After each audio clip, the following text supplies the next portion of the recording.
It may be mid-April, but we are maybe a little bit out of touch on temperatures this morning. Worried about some of those cooler conditions that could be biting a little bit at some of those plants. Last week so mild. Maybe you were out at the greenhouse and maybe, a pot of pansies just, jumped in your cart. You just couldn't resist.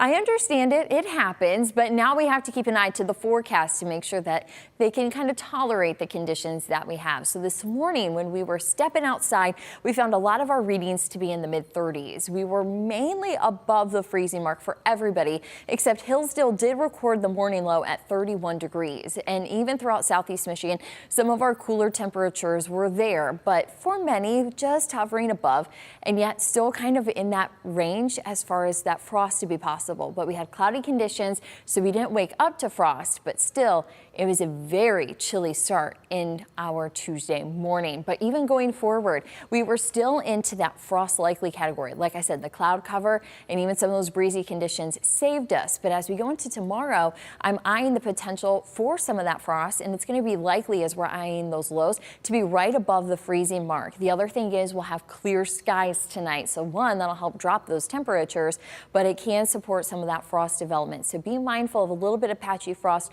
going Tuesday night into Wednesday morning. And then we see a little more heat coming into the forecast, and that means that it'll be unlikely that we'll have to kind of sweat it out in the forecast as far as keeping those plants alive. But still be mindful, Monday morning we are going to be kind of back into these blue colors to where frost could be possible. The things to be watching for when we're talking about frost is going to be lighter winds. You want them to be, well, maybe you don't, but calm winds and clear skies, and then these cold temperatures. That is what sparks that frost to happen. Now a freeze, that's when we're into the upper 20s or even cooler. So keep that in mind as we're going forward. Now here are some of the average last frost and freeze dates. About a week from now, April 26th, that's the date that we on average see our last freeze, meaning lows that are around 28 degrees or colder. Now that frost, that gets us in that range to where we're even around 36 degrees. We can start to see some of that frost build in those microclimates. So that average last frost typically around May 8th, which gets us very close to Mother's Day. So that's why a lot of us say, I'm waiting till Mother's Day. I understand, because that gets us close to that average date here in Northwest Ohio and Southeast Michigan. So we're not in the clear yet for even a frost or freeze, but just keep an eye on that 10-day forecast with the WTOL 11 weather app. That's going to be a helpful tool as far as eyeing the forecast, keeping ahead of the cold and protecting those plants. But there are still some frost-friendly plants. Of course, enough cold conditions, it can only take so much, but maybe some of those leafy vegetables, if you want to get a head start in the garden, it's okay to go ahead with cabbage, lettuce, kale, spinach, anything kind of in that family or variety. It'll be a little more tolerable to the cooler conditions.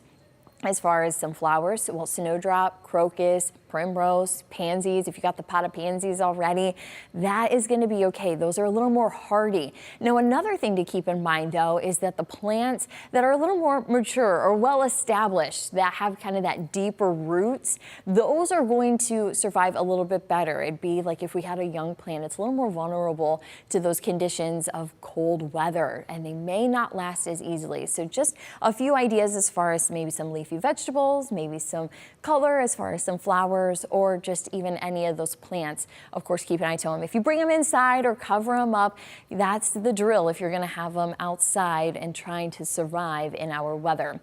Now, as we're recording this, you are going to find that we have those cloudy skies. There is the sun. It's trying to fight through some of those breaks, but overall, it's mainly overcast outside for us today. But as we go in the later half of Tuesday, things will start to clear up, and this will be a different view on our downtown sky cam, because as we go into the afternoon, you'll maybe start to see a few of those clouds budge apart by 3 o'clock. But by early dinner and into that dinner time frame, we really see those clouds be pulled away, and that's when we're going to be seeing some sun. So we'll at least have from 5, 6, 7 into the 8 o'clock hour when we have sunset, a few hours to enjoy some of that sun. But then we'll stay with some of those clear conditions into the evening, allowing those temperatures to drop, and then another cool start for your Wednesday morning.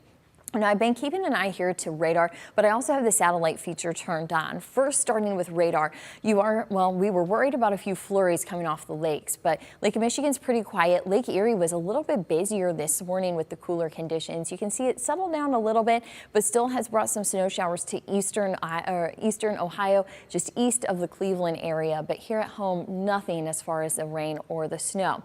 Now, I'm also watching, though, you can kind of see this little feathered edge. That's the cloud cover. This is all from that system that we talked about yesterday. So this is kind of the edge, and we will slowly start to see improvements from kind of the southwest towards the northeast. And with time this afternoon, the sun will slowly start to appear here in northwest Ohio.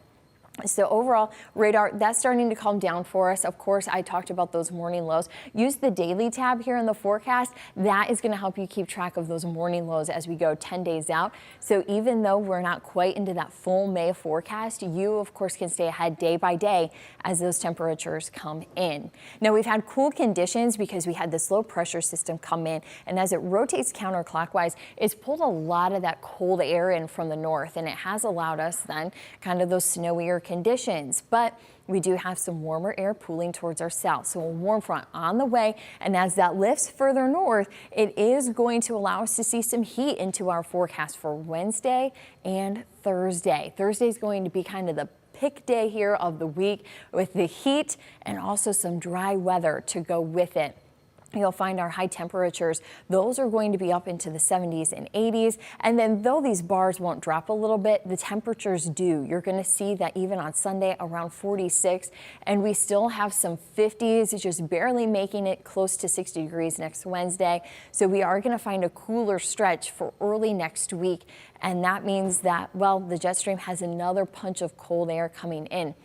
You're going to see this first system starts to exit, and we have this big lift, but we're watching this little bit of energy that's building. This is the one to watch as far as that drop of temperatures for next week, because the clock is stopped here at 6 a.m. So you are going to find that we have the big heat, but as this jet stream starts to bend and move around, it is going to allow us to have another shot of colder air from the north moving into the Great Lakes region, meaning we'll have those cooler conditions as we get towards the weekend and into next week. So the later half of April starting to look a little bit chillier than what we had just even last week. So hopefully if you're a warm weather fan, you enjoyed it while we had it.